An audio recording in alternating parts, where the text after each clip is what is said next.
많은 사람들이 친구가 많을수록 더 행복하고 성공적인 삶을 살 수 있다고 생각합니다. 하지만 의외로 똑똑한 사람들일수록 친구가 적거나 심지어 아예 없는 경우도 종종 있습니다. 왜 그런 걸까요? 혹시 혼자만의 시간이 더 중요하기 때문일까요? 부처님께서도 지혜로운 사람은 자신만의 방식에서 진정한 평화를 찾는다고 말씀하셨습니다. 이와 같이 똑똑한 사람들은 불필요한 관계에 얽매이기보다는 자신에게 더 집중하는 경향이 있습니다. 저도 이 점에 대해 고민하며 친구를 일부러 늘리려고 노력했던 적이 있습니다. 하지만 결국 그로 인해 마음이 편하지 않음을 느꼈습니다. 그래서 오늘은 똑똑한 사람들이 왜 친구가 적은지에 대해 이야기해 보려 합니다. 친구는 우리 삶에 기쁨과 위로를 주는 소중한 존재입니다. 하지만 똑똑한 사람들이 친구가 적은 이유는 단순히 성격이나 취향 때문만은 아닙니다. 이는 그들의 삶에 대한 생각과 선택과 깊은 관련이 있습니다.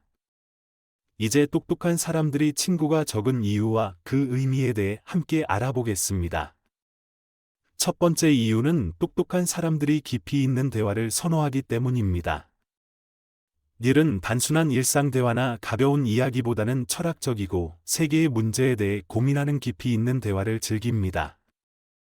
하지만 이런 대화를 나눌 수 있는 사람을 찾는 일이 쉽지 않다고 느낍니다. 진정성 있는 대화를 위해서는 깊은 사고가 필요하다고 생각하기 때문입니다. 똑똑한 사람들은 많은 사람과 얕은 대화를 나누는 것보다 소수의 사람과 진지한 대화를 나누는 것을 더 가치 있게 여깁니다. 이러한 성향 때문에 대화할 때 상대방이 자신의 깊이를 이해해 주길 바라지만 그렇지 못하면 대화에 대한 흥미를 잃기도 합니다.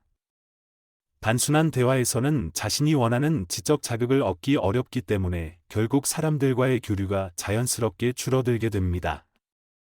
결과적으로 이들은 지적인 대화를 나눌 수 있는 소수의 사람들과 깊은 관계를 맺고 싶어 하며 그렇지 못할 경우 굳이 많은 친구를 만들려고 하지 않습니다. 이것이 똑똑한 사람들이 친구가 적은 첫 번째 이유입니다. 두 번째 이유는 똑똑한 사람들이 감정에 휘둘리기보다는 이성적으로 결정을 내린다는 점입니다. 일은 감정에 따라 판단하기보다는 상황을 이성적으로 분석하려는 성향이 강합니다. 부처님도 감정에 휘둘리지 말고 이성으로 마음을 다스리라고 말씀하셨습니다. 똑똑한 사람들은 단순히 감정적인 관점에서가 아니라 논리적으로 상황이나 타인의 행동을 판단하려고 노력합니다. 이러한 태도는 때로는 인간관계에서 차갑게 보일 수 있습니다. 감정에 쉽게 휘둘리지 않고 이성적으로 행동하는 이들의 특성은 때로는 다른 사람들과의 감정적인 유대를 방해할 수도 있습니다. 그러나 이는 단순히 차갑거나 이기적인 성향이 아니라 관계를 더 진지하고 의미 있게 유지하려는 의지에서 비롯됩니다.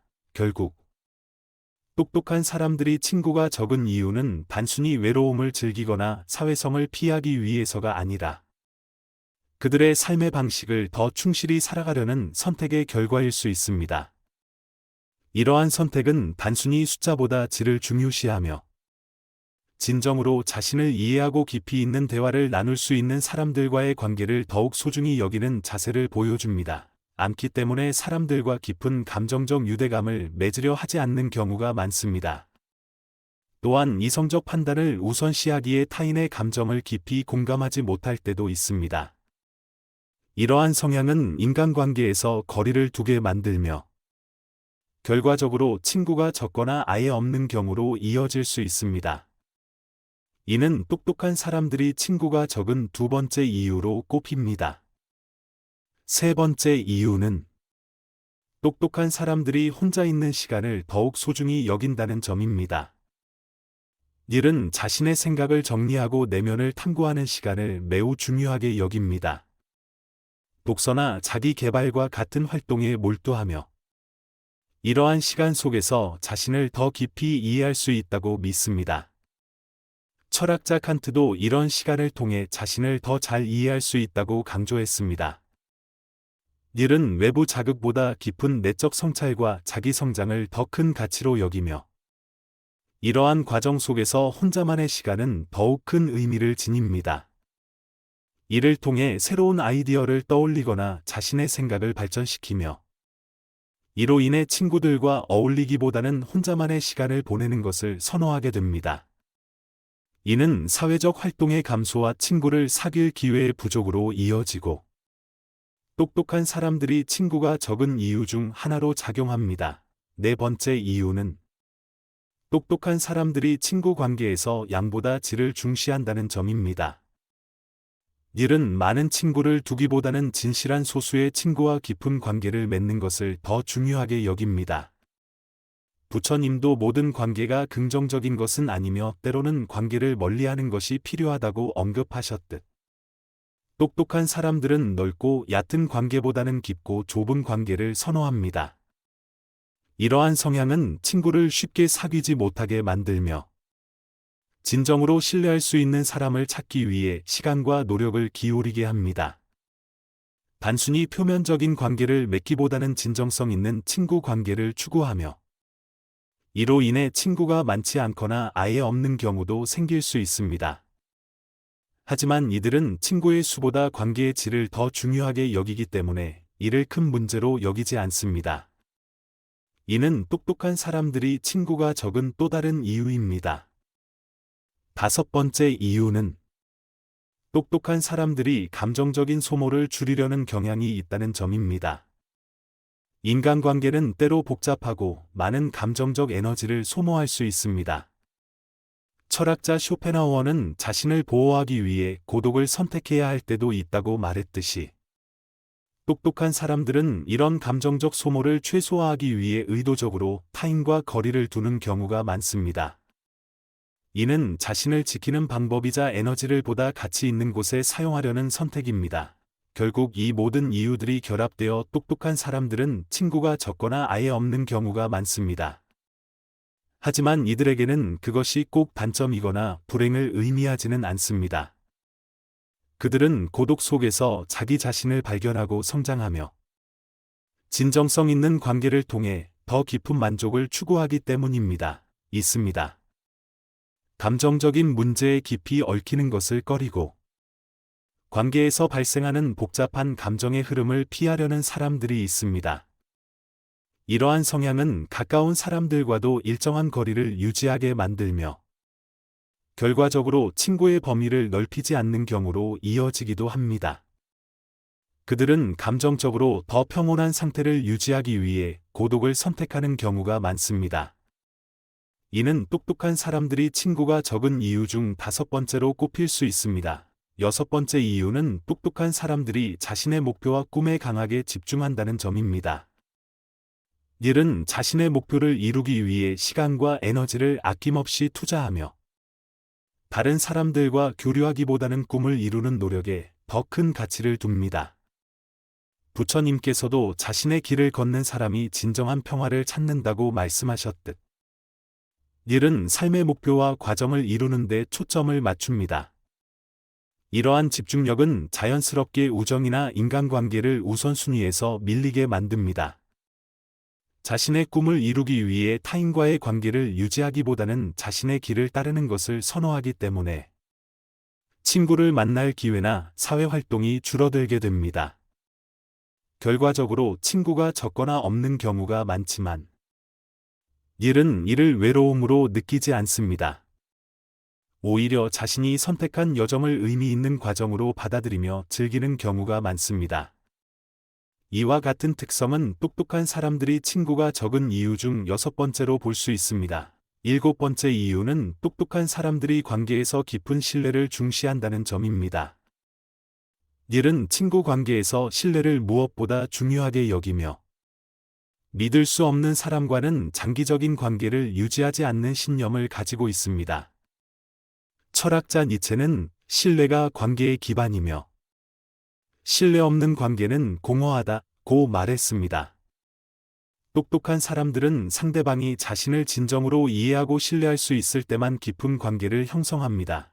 하지만 신뢰를 기반으로 한 관계는 쉽게 만들어지지 않으며 이러한 과정에서 많은 관계가 자연스럽게 멀어질 수 있습니다.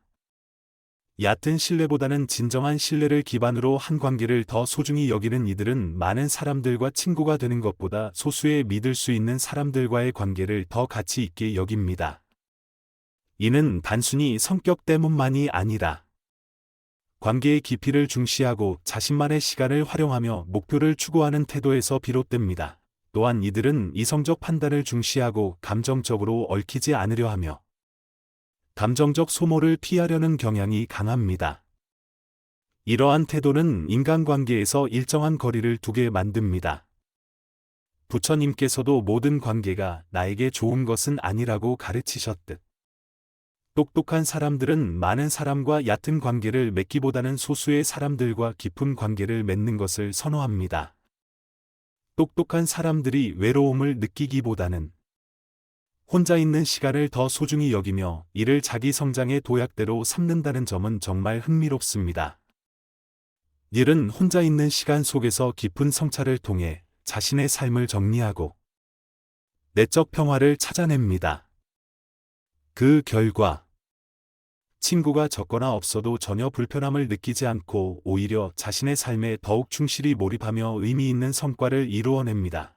똑똑한 사람들이 혼자 있는 시간을 어떻게 활용하고 그 시간이 어떤 긍정적인 영향을 미치는지를 깊이 들여다보면 이 시간이 단순한 휴식이나 무료한 시간이 아니라는 점을 알게 됩니다. 닐에게 혼자 있는 시간은 삶의 중요한 발판이자 도약대입니다. 그 시간을 통해 자신을 단련하고 성장시키는 기회로 삼으며 이 과정에서 몇 가지 독특한 특징이 나타납니다. 우선 혼자만의 시간은 내면을 정리하는 과정으로 작용합니다. 일상 속에서 끊임없이 쏟아지는 정보와 자극으로 인해 생각이 엉키는 경우가 많지만 닐은 의도적으로 외부 자극을 차단하고 마음속에 얽힌 생각들을 하나씩 풀어냅니다. 이 과정은 단순히 생각을 정리하는 것을 넘어 삶의 작은 문제에서부터 인생의 큰 목표까지 훨씬 선명하게 바라볼 수 있는 계기를 제공합니다. 내가 진정으로 원하는 것은 무엇인가, 또는 현재의 선택이 올바른 방향으로 가고 있는가, 와 같은 중요한 질문에 차분히 답할 기회를 얻는 것입니다. 뿐만 아니라 혼자 있는 시간은 창의적인 사고의 원천이 되기도 합니다. 사람들과 어울릴 때 얻는 자극도 분명 가치 있지만 조용한 환경 속에서의 사색은 새로운 아이디어가 탄생할 수 있는 비옥한 토양이 됩니다. 책을 읽거나 일기를 쓰거나 가벼운 산책을 하는 동안 떠오르는 창의적인 발상들은 대개 혼자 있을 때 더욱 명확하고 자유롭게 솟아오릅니다. 더 나아가 이 시간은 정서적 안정감을 키우는 데도 중요한 역할을 합니다. 바쁜 일상에 휘둘리다 보면 자신의 감정 상태를 돌아볼 여유조차 없게 되지만 혼자 있는 시간은 이를 가능하게 합니다. 닐은 혼자 있는 시간을 통해 마음을 안정시키고 스트레스를 해소하며 진정한 내면의 평화를 느낍니다. 이러한 감정적 성장은 대인 관계에서도 긍정적인 영향을 미칩니다. 스스로 안정된 상태에서 타인과 관계를 맺을 때 더 깊고 신뢰감 있는 관계를 형성하기 쉬워지는 것입니다. 또한 혼자 있는 시간에 무엇인가를 성취했을 때의 만족감은 생각보다 큽니다. 새로운 기술을 배우거나 미뤄둔 공부를 시작하거나 오랫동안 손대지 못한 취미를 다시 이어가는 과정에서 얻는 성취감은 말로 다 표현하기 어려울 정도입니다. 이처럼 능동적으로 혼자 있는 시간을 활용하고 즐기는 습관은 삶을 더욱 풍요롭게 만들어줍니다. 결국 똑똑한 사람들이 혼자 있는 시간을 중시하는 이유는 단순히 고립을 즐기기 때문이 아닙니다. 닐은 이 시간을 통해 자신을 돌아보고 새로운 아이디어를 떠올리며 감정적으로 성장하고 삶의 목표에 대한 확신과 의지를 다지기 때문입니다. 이러한 긍정적인 변화들이 쌓여 그들의 삶은 점점 더 의미 있고 충만해집니다. 이 내용을 바탕으로 앞으로 더욱 풍요로워질 당신의 일상 속에서 스스로를 돌보고 발전시킬 길을 찾아보는 것은 어떨까요? 삶의 새로운 국면에 접어들 때 우리는 비로소 한 걸음 물러나 자신을 들여다볼 여유를 얻습니다. 그 시간은 결코 텅 빈 고독이 아니라 새로운 아이디어를 떠올리고 삶의 목표를 재정비하며 내면의 균형을 잡아가는 소중한 기회가 될 수 있습니다. 이제 천천히 한 걸음씩 나아가며 내면의 평화와 삶의 의미를 찾아보시기 바랍니다. 언젠가 그 시간이 당신의 길을 밝혀줄 등불이 될 것이라 믿습니다.